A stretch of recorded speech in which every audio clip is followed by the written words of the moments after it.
کوئٹہ میں وفاقی لیویز کے بزرگ ملازمین کی جانب سے اپنے مطالبات کے حق میں گزشتہ 33 دنوں سے شدید سردی میں علامتی بھوک ہڑتال بدستور جاری ہے۔ مظاہرین پینشنز اور دیگر وجوہات کی عدم ادائیگی پر سراپا احتجاج ہیں، جس کے باعث ان کی مشکلات میں مسلسل اضافہ ہو رہا ہے۔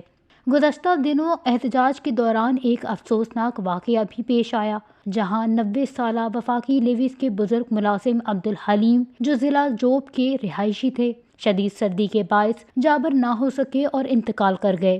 مظاہرین کے مطابق مرحوم عبدالعلیم بھی احتجاج میں شریک تھے، تاہم حکومت کی جانب سے اس واقعے کا بھی کوئی نوٹس نہیں لیا گیا۔ وش نیوز سے گفتگو میں انہوں نے مزید کہا کہ نمائندہ تھا، اس میں فنانس سیکشن لا یہ سب بیٹھے ہوئے تھے، اس کے باوجود اس کے اوپر فیصلہ ہو گیا لم سم 60 سے 30 لاکھ سے لے کر 50 لاکھ گولڈن شیٹ کے اوپر۔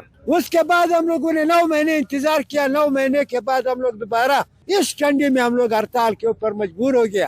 26 تاریخ 12ویں مہینے کا 2025 کو ہم لوگوں نے ٹینٹ لگا۔ آج ہم لوگ ادھر بیٹھے ہوئے ہیں، نہ کوئی وزیر اعلیٰ صاحب کی طرف سے نمائندہ آیا ہوا ہے، نہ ڈی جی کی طرف سے، نہ ہوم کی طرف سے۔ کوئی جو ٹینٹ لگا ہوا تھا، بارش تھا، برف تھا۔ ہم لوگوں کا ایک ساتھی وہ بیمار ہوا کر کے 10 تاریخ کو اس نے انتقال کر لیا، مگر انہوں کو یہ احساس نہیں ہے۔ ہمارا یہ عرض ہے، رائے عمل اختیار کرے، ہم لوگوں کا اپنا راستہ دے دے اور ہم لوگوں کا اپنا حق کبیرت تک پہنچاوے۔ سال ایشی اندرا ما چکر کاٹ تھا 2025 آئے ما دھرنا دا تھا پناس دفتر ما میٹنگ تھا، شعیب گونا، بخت کاکڑ گونا، ہم لیویز گونا، ناصر دوتانی 4 سال ما رگڑا ورگو میں پجیا کوئی انصاف نہیں۔ اما آنی چک بیوہ ضعیفہ چوری اما لوگا کپتیاں سیو چیروش بھی تھا، نہ لیویز ڈی جی تک کسیات کا، نہ حکومت تک، نہ وزیر اعلیٰ تک، نہ منسٹرانی تک، کوئی کسیات کو پول نہ ہوتا۔